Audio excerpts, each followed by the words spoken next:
Bismillahirrahmanirrahim. Assalamualaikum warahmatullahi taala wabarakatuh.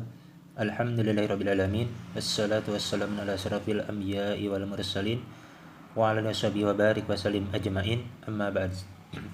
Teman-teman, saudara-saudariku yang beriman dimanapun berada, kaum muslimin dan muslimah, ayuhan netizen semuanya dimanapun berada,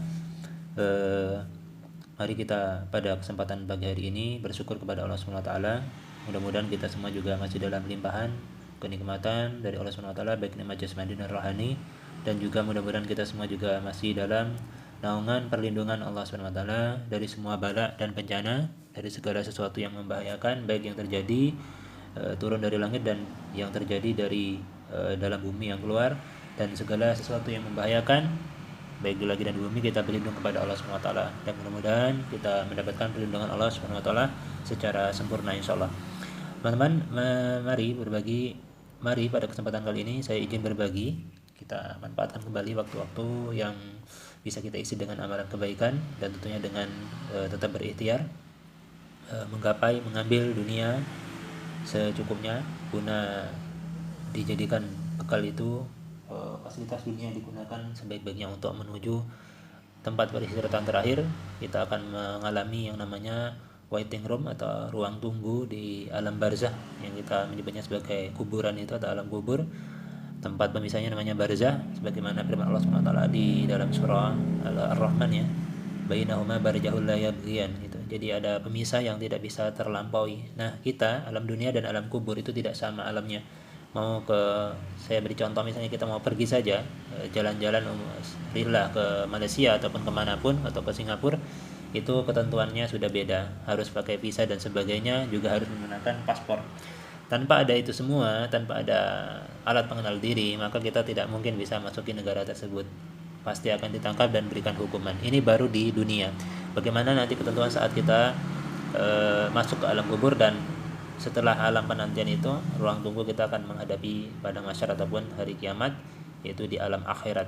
Akhir yang tidak ada lagi akhir setelahnya, kekal selama-lamanya, bahagia selama-lamanya, sengsara pun akan selama-lamanya. Hum fiha khalidun. Ya, masuk ke dalam surga kekal, masuk ke dalam neraka pun bisa juga kekal. Teman-teman, izin pada kesempatan kali ini masih di kitab Sahih Al-Bukhari di halaman 916, jika kitabnya teman-teman sama dengan kitab saya. Di terbitan kitab kami ini Darul Alamiyah Mesir, di kitab yang ke-79, Kitabul Isti'dzan, yaitu kitab tentang izin ya gitu. Di bab yang pertama, hadisnya kitab yang ke-79 ini, bab yang pertama, nomor hadisnya 6227. Ini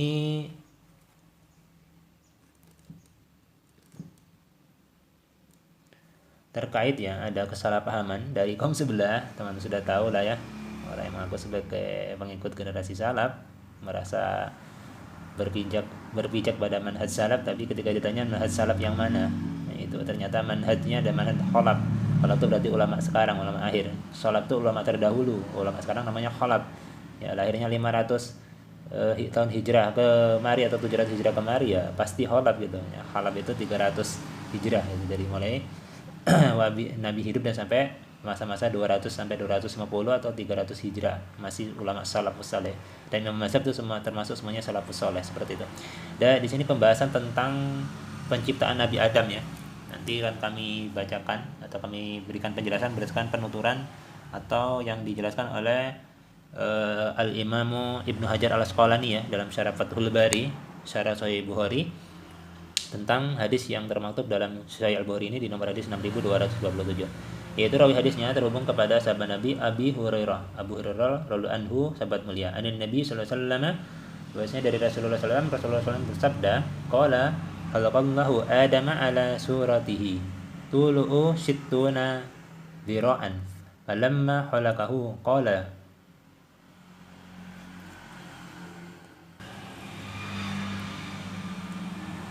idhab wasallam ala ulaika nafari minal malaikati julusun fastami' ma yuhayyunaka fa innaha tahiyyatuka wa tahiyyatu wa zurriyatika faqala assalamu alaikum faqalu assalamu alayka wa rahmatullah Fazaduhu warahmatullah, atau ditambah dengan warahmatullahi wabarakatuh. Fakullu man yadkhulul jannata ala surati adama falam yazalil khalqu yanqusu ba'du hattal ana, seperti itu. Jadi di sini dijelaskan ya, kalau kita membaca versi terjemahannya seperti itu nanti bisa salah kaprah ya kalau tidak melihat kepada penjelasan daripada imam yang telah mensarah kitab Fathul Bari ini. Sebentar teman-teman, akan kami buka kitabnya dan berikan penjelasan terkait hadis ini. Kami berikan sedikit penjelasan ya. Intinya nanti akan menolak pemahaman bahwasanya Allah telah menciptakan bentuk Nabi Adam itu berdasarkan rupa Allah SWT. Jadi jangan sampai ya, karena dalam surah Asy-Syu'ara ayat ke-11, laisa kamitslihi syai', yaitu tidak ada yang serupa bagi Allah SWT. Dan walam yakul lahu kufuwan ahad ya, itu bagian surah terakhir dari surah Al-Ikhlas itu menjelaskan bahwasanya di muka bumi ini tidak ada yang sekufu.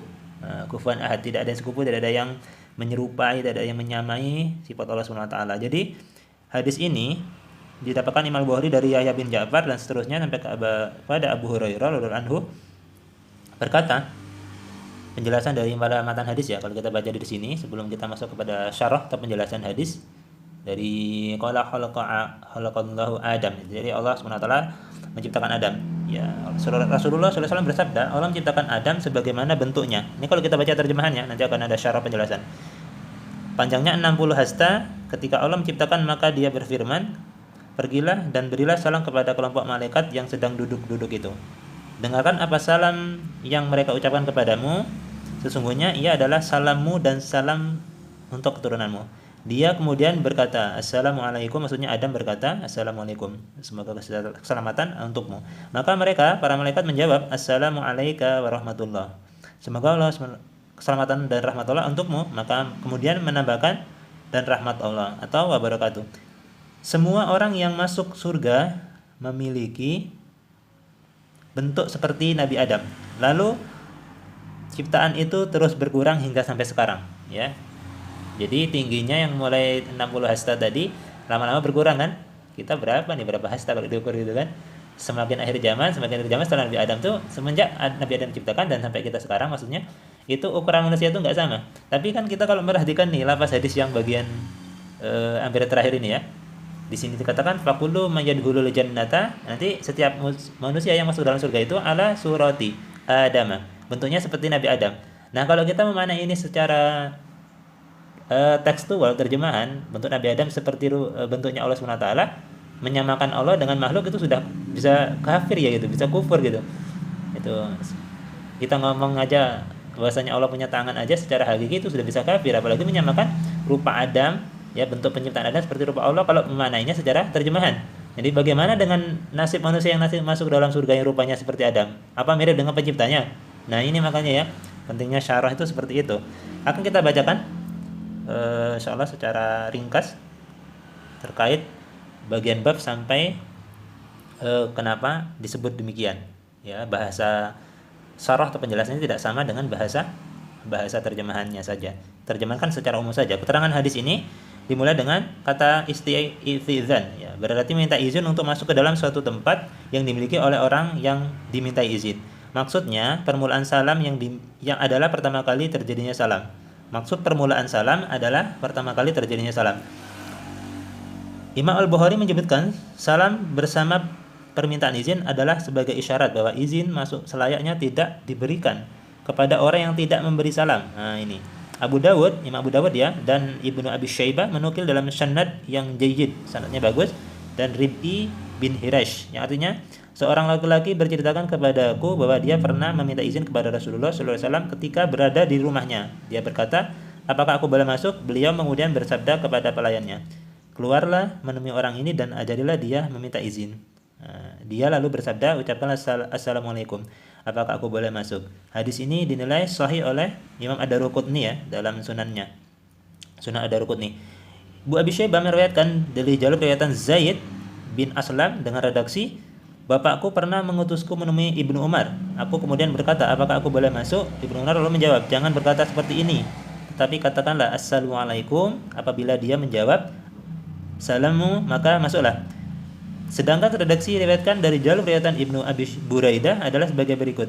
Seorang laki-laki pernah meminta izin kepada salah seorang sahabat sebanyak 3 kali. Dia berkata, apakah aku boleh masuk? Diulang 3 kali ya. Sementara saat itu sahabat tersebut melihatnya tanpa memberikan izin masuk kepadanya. Lalu laki-laki itu memberi izin dengan berkata, assalamualaikum. Nah itu. Apakah aku boleh masuk? Sahabat Nabi itu menjawab, ya. Kemudian dia berkata, meskipun engkau tetap berdiri di situ hingga sepanjang malam, maksudnya penjelasannya itu kalau misalnya nggak mengucapkan salam cuma minta izin aja sepanjang malam nggak akan diizinkan masuk, seperti itu. Penjelasan selanjutnya untuk akan dipaparkan dalam bab berikutnya, yaitu Yahya bin Ja'far menceritakan kepada kami. Yahya bin Ja'far yang dimaksud adalah Yahya bin Ja'far al-Bikandi.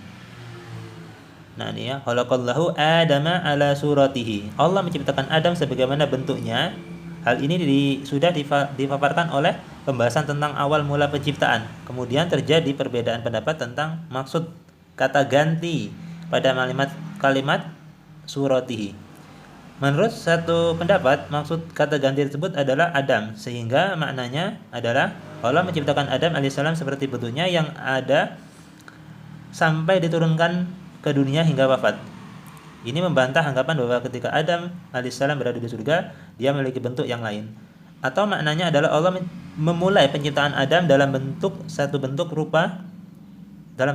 tanpa mengalami proses pertumbuhan dari satu keadaan kepada keadaan yang lainnya, seperti halnya keturunannya. Pendapat lain mengatakan ini adalah bantahan terhadap ateis dan materialisme yang menyatakan bahwa asal manusia hanyalah dari nutfah, setetes mani, lalu nutfah itu juga berasal dari manusia. Oleh karena itu tidak ada permulaan untuk itu. Hal ini bisa dijelaskan bahwasanya manusia diciptakan sejak pertama kali dalam bentuk seperti ini. Sebagian lagi pendapat mengatakan ia adalah bantahan terhadap kelompok naturalis yang berpendapat bahwasanya manusia terjadi karena proses alamiah dan pengaruhnya. Ada pula yang berpendapat bahwa ia merupakan bantahan terhadap kelompok Qadariyah yang mengatakan bahwa manusia menciptakan perbuatan dirinya sendiri. Selain itu, hadis ini memiliki latar belakang tersendiri yang tidak dicantumkan dalam riwayat tersebut. Awalnya adalah kisah seorang yang memukul budaknya, lalu Nabi SAW melarangnya dan bersabda, sungguhnya Allah menciptakan Adam sebagaimana bentuknya. Hal itu sudah dipaparkan pada pembahasan tentang pembebasan budak. Maksudnya dalam kitab Sahih Al-Bukhari ya, dalam Syarah Fathul Bari ya, kitab yang sebelumnya. Dan ini akan menjelaskan tentang maksud daripada Allah menciptakan Adam sesuai dengan bentuknya ya. Maksudnya itu sesuai dengan rahmatnya, kasih sayangnya. Kita bacakan bagian akhir dari pembahasan ini. Sebenarnya masih panjang ya, cuman intisari daripada hadis ini kita sudah dapatkan insyaallah. Ada juga yang berpendapat bahwasanya maksud kata ganti tersebut adalah Allah. Mereka berpegang pada keterangan yang disebutkan dalam sebagian jalur periwayatannya. Suratir Rahmani sebagaimana bentuk Ar-Rahman. Maksud surah bentuk di sini adalah sifat ya. Artinya Allah menciptakan Adam sebagaimana sifat-sifatnya, yaitu ilmu, hidup, mendengar, melihat dan lainnya. Meskipun tidak ada sesuatu yang menyerupai sifat Allah Subhanahu wa taala. Seperti itu. Ini teman-teman bagian akhir dari penjelasan di video ini. Jadi tidak benar jika dimaknai secara tekstual ya, Allah menciptakan Adam, rupa Adam seperti rupa atau bentuknya Allah Subhanahu wa taala. Sedangkan Allah tidak sama dengan makhluk ya. Laisa kamitslihi syai'un gitu. Jadi tidak ada yang menyerupai Allah dengan sesuatu gitu. Sesuatu pun tidak ada yang bisa menyerupai Allah baik secara apapun. Jadi yang dimaksud seperti bentuknya ya, Nabi Adam ciptakan Allah Subhanahu wa taala seperti bentuknya, seperti bentuk Allah. Kalau kita baca di terjemahan itu adalah yang dimaksudkan adalah Rahman ya, yang dimaksudkan adalah sifat. Nah, itu sifat artinya Allah menciptakan Adam itu dengan sifat-sifat kemuliaannya. Nah, itu. Jadi Adam juga diberikan sifat-sifat kemuliaan, yaitu kasih sayang, rahmat, ya kan? Hidup, bisa mendengar, bisa melihat seperti itu dan lain sebagainya, seperti itu. Ya. Kalau tidak ada rahmat dan kasih sayang Allah Subhanahu wa taala, nanti manusia yang terjadi enggak punya rasa kasih sayang gitu. Ya. Bisa saja nanti melihat sesuatu yang menjengkelkan langsung dibunuh seperti itu kan. Jadi ini saja teman-teman, wallahu a'lam bishawab. Jika teman-teman mau melihat atau membaca keterangan yang selanjutnya yang masih cukup panjang, bisa merujuk kepada kitab Fathul Bari atau kitab Syarah Sahih Bukhari. Ini bagian akhir dari penjelasan ini, mudah-mudahan bisa dipahami. Dan sekali lagi, kita menolak pemahaman yang tekstual yang menyamakan bentuk Adam seperti bentuk Allah SWT secara hakiki, dan itu sangat salah dan bisa menyebabkan kufur atas pelaku atau yang mengatakan demikian. Meskipun sama-sama tidak ada perkataan firman Allah SWT yang bertentangan dengan yang Rasulullah katakan, karena Rasulullah bersabda pun berdasarkan bimbingan dari Allah SWT. Jadi firman Allah benar dan perkataan Rasulullah SAW adalah benar. Yang salah itu adalah orang yang memahami dengan pemahaman yang keliru apa yang telah Rasulullah ucapkan lewat lisannya dan termaktub dalam kitab hadis ini. Assalamualaikum warahmatullahi wabarakatuh.